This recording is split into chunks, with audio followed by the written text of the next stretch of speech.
Hey everyone, Mo here, and before the video begins, I just want to let you guys know that my schedule has opened up for me to do coaching again.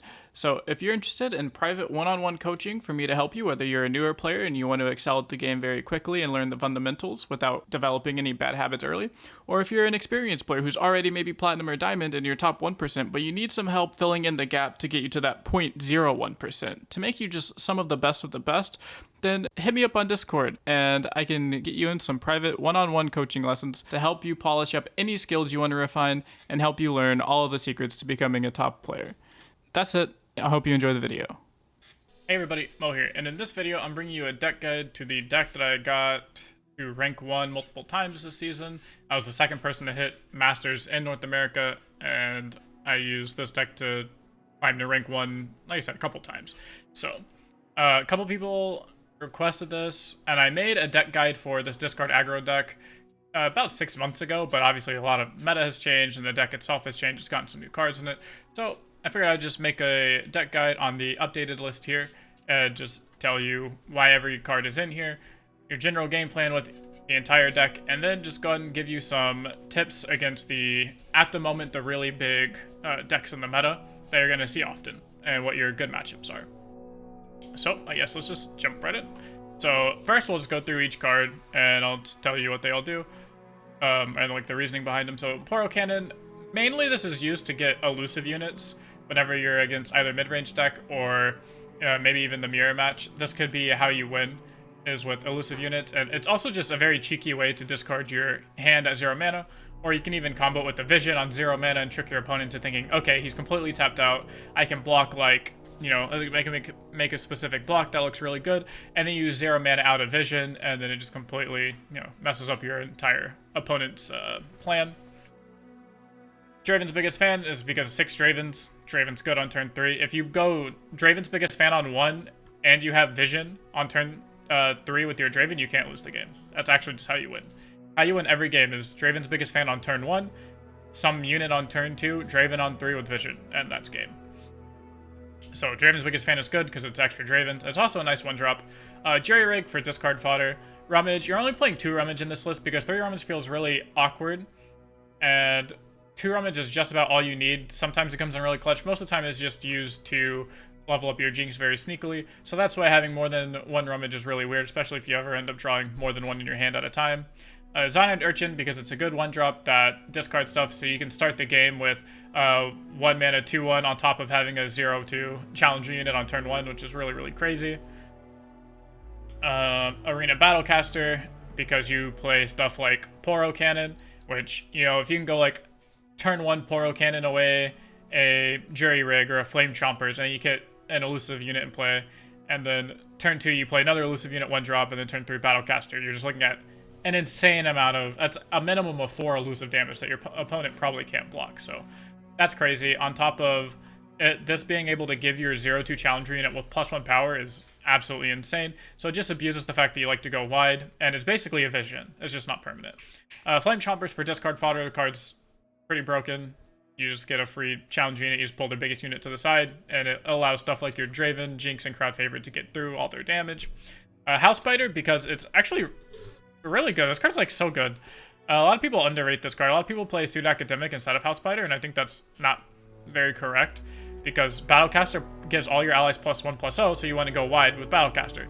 Vision does the same thing, so you want to go wide with Vision. On top of Crowd Favorite, like the amount of times my Crowd Favorite has at least 4 other units in play is insane because you go turn 1, like any one-drop, even biggest fan, turn 1 biggest fan, turn 2 House Spider, turn 3 Draven, that's +4. You're getting a 6/5 on turn 4. 4 mana 6/5 overworld unit. That's so nutty. Assuming you don't even get a nut draw where you, instead of turning turn 1 Draven's biggest fan, you go turn 1 Urchin, discarding like a unit here.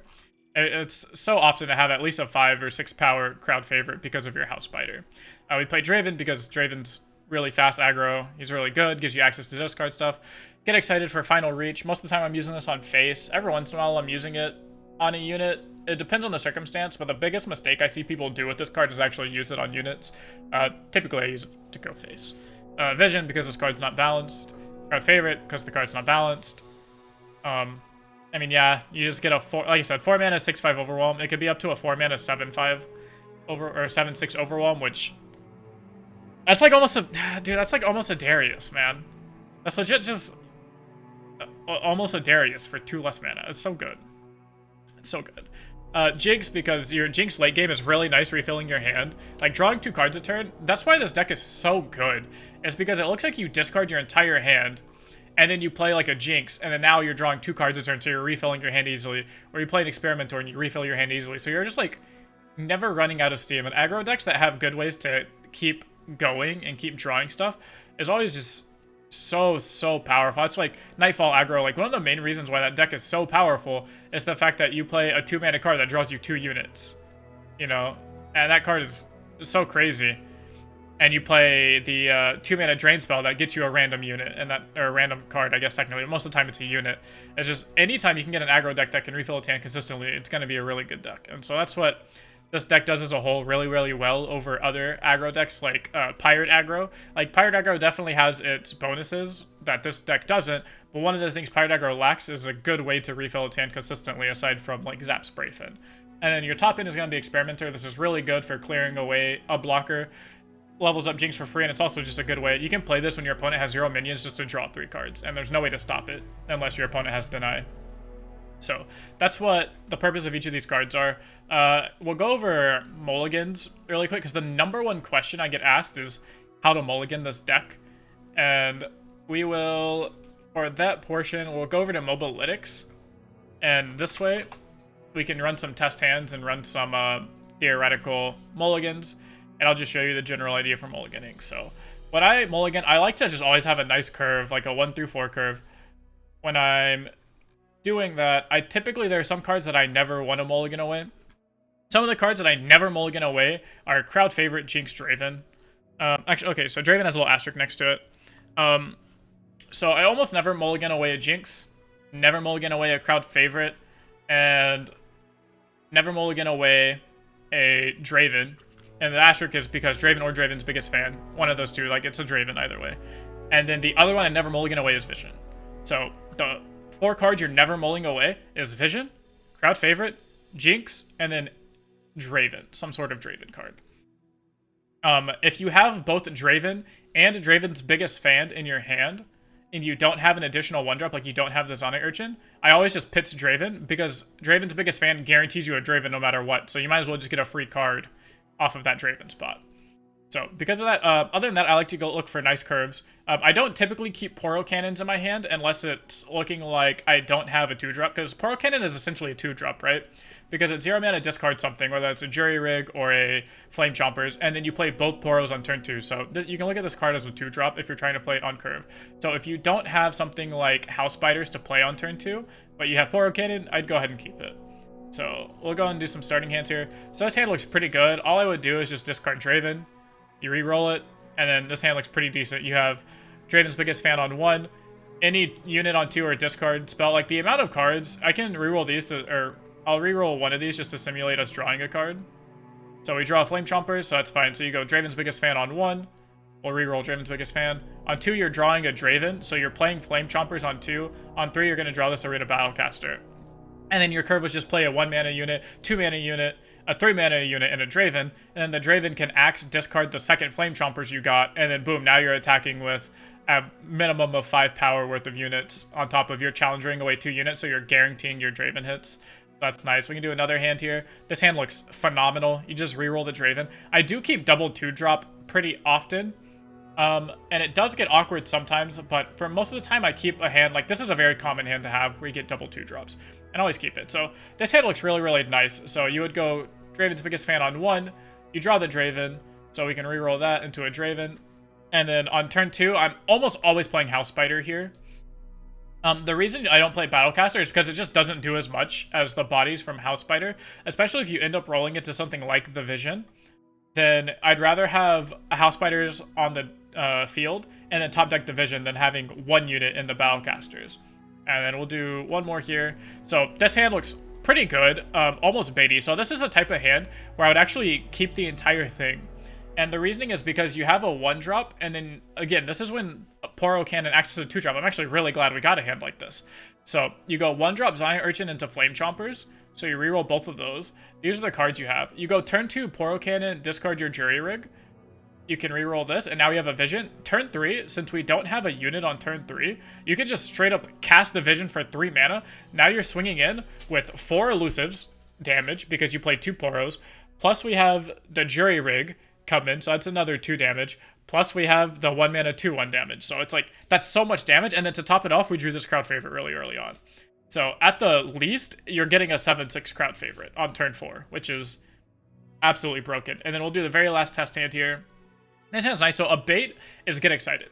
So the only time I ever keep Get Excited in my opening hand is when I'm against MF, GP, aggro, and the mirror match. And that's because I want to be able to kill their turn 3 unit. I want to be able to kill their Misfortune on 3, especially if I have something like this. Like, all of this looks really nice. You just, like, pass on turn 1 usually, unless you top deck a 1-drop. Then you play House Spider on 2. On 3, you can Get Excited and discard the Flame Chompers here.